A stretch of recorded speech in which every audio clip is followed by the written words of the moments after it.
तो धरती जो है वो एक चेतन ऊर्जा क्षेत्र है।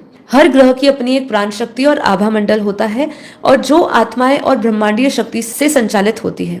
जब मनुष्य की सामूहिक चेतना विकारों में डूब जाती है, लोभ, हिंसा, भोग, अत्याचार, तब ये ऊर्जा धीरे धीरे गिरने लग जाती है। तो मतलब यहाँ ऊर्जा मतलब वाइब्रेशंस। जब सामूहिक चेतना मतलब कलेक्टिव कॉन्शियसनेस, बहुत सारे लोगों का जब कॉन्शियसनेस विकारों में डूब जाता है, जो हम आज की परिस्थिति देख रहे हैं धरती पर, उसके कारण आज पूरी धरती की ऊर्जा गिरने लगी है। मतलब पूरी धरती के वाइब्रेशंस गिरने लगे हैं क्योंकि मनुष्यों का कलेक्टिव कॉन्शियसनेस, सामूहिक चेतना विकारों में डूब गई है। इससे बड़ा और कोई कारण नहीं है जो ये आपको समझ आ सके, या आप इसको अपने जब आप इसे मनन चिंतन डालो तो आपको भी ये समझ आएगा, आप इसको रिलेट कर पाओगे। आप ये नहीं समझोगे कि ये फालतू की बातें हैं, आप ये नहीं समझोगे कि ये कोई भविष्य दूरदर्शी बातें नहीं है जो देखी जा रही है। ये हाल ही वर्तमान की स्थिति है, प्रेजेंट सिचुएशन है आज ये, कि जब मनुष्यों का सामूहिक चेतना गिर चुका है और वो विकारों में डूब चुकी है। परिणाम स्वरूप क्या हो रहा है? पृथ्वी का चुंबकीय संतुलन बिगड़ गया है।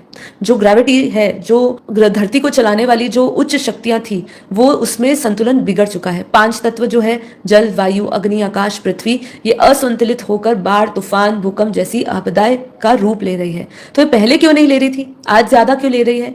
ठीक है, क्यों ऐसा नहीं है कि लोगों ने भविष्यवाणियां शुरू कर दी है। हमारे भविष्य मलिका में इसके बारे में कहा गया है, या बहुत बड़े जितने भी नोस्ट्राडामस आए, बाबा वेंगा आए, उन्होंने भविष्यवाणी करी है, इसीलिए ये सब हो रहा है, या हमारे बापूजी बता रहे हैं इसीलिए हो रहा है? नहीं, इसका कारण समझिए।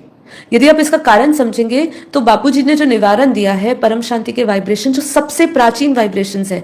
जब ये धरती बनी थी 1555 अरब वर्ष पहले की अगर हम बात करते हैं, तब से ये वाइब्रेशंस, परम शांति वाइब्रेशंस का उस समय से ही इसके बारे में बता दिया गया था कि परम शांति के जब जब धरती पर ऐसा संकट आएगा तो परम शांति के वाइब्रेशंस आप फैलाएंगे। ये पहले से, इसीलिए इसको सबसे प्राचीन योग कहा गया है कि आप अपने वाइब्रेशन से, कलेक्टिव जैसे सामूहिक चेतना के जुड़ने से, सामूहिक चेतना जैसे विकारों में डूबने से इस धरती की ऊर्जा उन्होंने खराब कर दी है। पृथ्वी की चुंबकीय संतुलन बिगड़ गया है, उसका ग्रेविटेशनल फोर्स बिगड़ चुका है, उसका जो मैग्नेटिक फोर्स है, जो उसकी ऑरा है, जो उसका एनर्जी है। ऑरा किससे बनता है? धरती का कोई ऑरा नहीं है। धरती पर रहने वाले मनुष्यों के विचारों से जो ऑरा बना है, उससे ये पूरा धरती असंतुलित हो चुकी है। तो ये 5 तत्वों को भी अब संतुलन करना हो तो उससे हाईएस्ट वाइब्रेशंस, या आपको जो आपके हाईएस्ट कॉन्शियसनेस से जो एनर्जी आपको जोड़ती हो, उसके साथ जब आप कनेक्ट होगे तो फिर पृथ्वी के संतुलन को ठीक किया जा सकता है।